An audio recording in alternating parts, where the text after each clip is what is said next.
Salut tout le monde!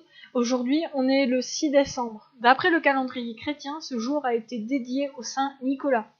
Mais qui est ce brave Saint Nicolas vénéré dans le nord et l'est de la France? Qui est-il? Pour ceux qui ne savent pas trop, voici une petite séance de rattrapage. Déjà, précisons de quel Saint Nicolas on parle, parce que oui, le Saint Nicolas qu'on fête le 6 décembre n'est pas le seul Nicolas présent dans le très grand registre des saints. Je vous mets dans la description le lien menant vers l'article Wikipédia France concernant les homonymes de Saint-Nicolas pour que vous puissiez comprendre le problème. Donc, le Nicolas qui nous intéresse est Nicolas de Myre, selon la tradition hagiographique. Autrement dit, on n'est pas trop sûr que ce soit vrai de manière historique. C'est le principe même des hagiographies des vies de saints. Donc, il serait né vers 270 et en Asie mineure et mort vers 345 à Myre. Il est né dans une famille chrétienne, cependant il est confié à la garde de son oncle, alors lui-même évêque de Myre, à la suite du décès de ses parents. Nicolas suit son petit bonhomme de chemin et devient évêque de Myre vers 317. En 325, Nicolas de Myre est au concile de Nicée réuni par Constantin Ier. Étant à peu près certaine qu'il ne doit pas avoir grand monde qui sait ce que c'est un concile, encore plus celui de Nicée, petit point de définition. Alors, un concile œcuménique est un rassemblement d'évêques, et qui a souvent pour but de discuter de théologie. Je dis souvent car, l'histoire pontificale étant un poil bordélique, on va se concentrer uniquement sur le concile qui nous intéresse. Le concile de Nicée de 325 a une importance des plus significatives pour plusieurs raisons. Déjà, il s'agit du tout premier concile de la chrétienté. Au passage, l'Empire romain est toujours païen à cette date. Constantin, qui convoque le concile, est le premier empereur baptisé, mais il ne l'est qu'à sa mort en 337. Autrement dit, c'est un empereur païen qui convoque un concile chrétien. Vous voyez un peu le paradoxe, hein. Fin de la parenthèse. De plus, il s'agit d'un concile où on définit notamment pas mal de dogmes. On prend position sur des doctrines religieuses, etc. Enfin bref, Nicolas a été présent à THE concile de son époque.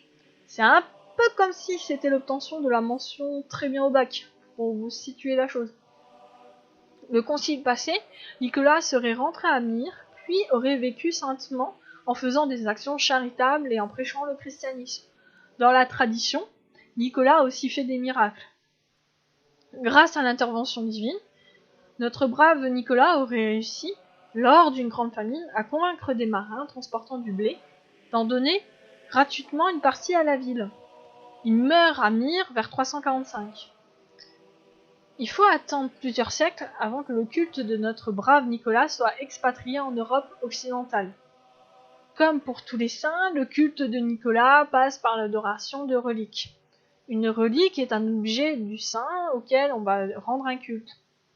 L'objet en question peut très bien être un objet physique, comme une cape de vêtements par exemple, ou le reste de son corps.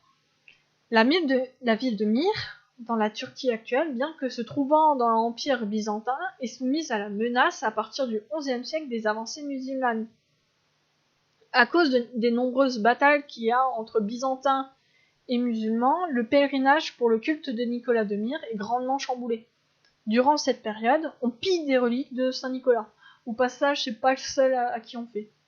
Et pour parler de manière moins imagée, en fait, on va voler des bouts de cadavres de Nicolas de Myre. Ces reliques vont être amenées un peu partout en Europe.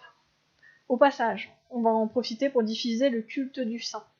C'est ainsi qu'on retrouve à la fin du XIe siècle la présence d'une relique de Saint Nicolas à Saint-Nicolas de Port, en Lorraine, près de Nancy. Le duché de Lorraine passe sous la protection de Saint Nicolas en 1477.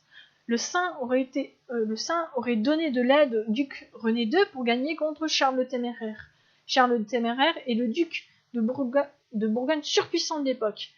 Et c'est important que le saint donne de l'aide au duc René II parce que le duc René II, la situation n'est pas franchement en sa faveur pour la bataille en question.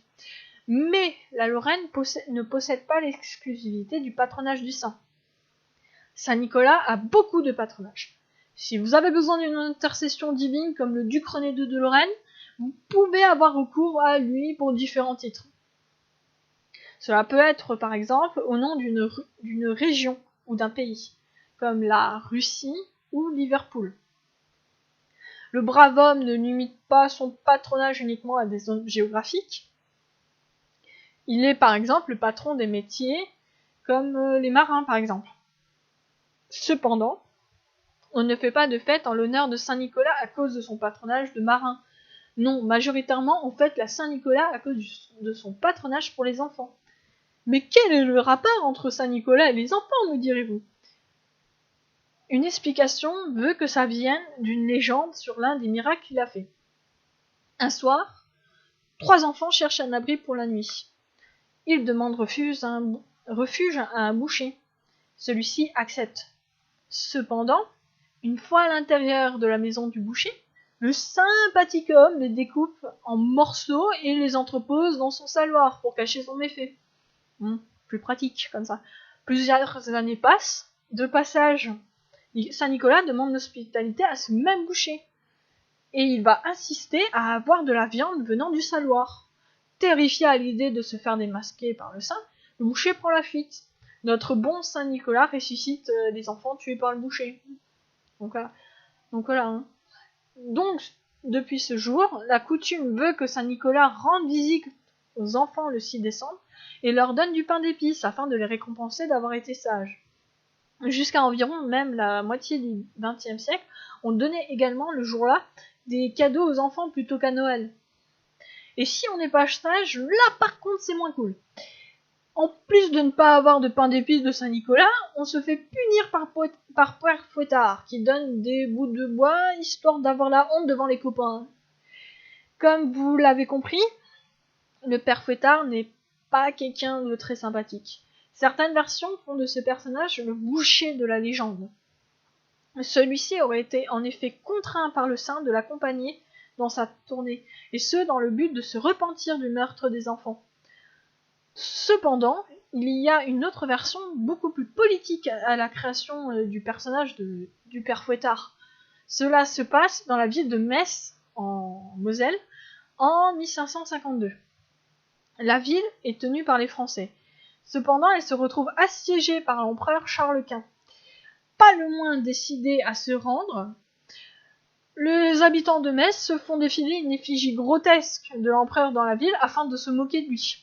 Leur détermination leur donne raison puisque Charles Quint finit par lever le siège sans avoir pris la ville. Cette effigie, apparue plus ou moins durant la période de Saint-Nicolas, va prendre le nom de Père Fouettard et rester associée à l'image du saint. Donc voilà, vous en savez désormais un peu plus sur le Saint-Nicolas. N'hésitez pas à me dire ce que vous en avez pensé. Sur ce, je vais vous laisser et je vais aller voir Nicolas, histoire d'avoir mon pain d'épices. C'est que je suis une fille sage, voyons. À plus tout le monde.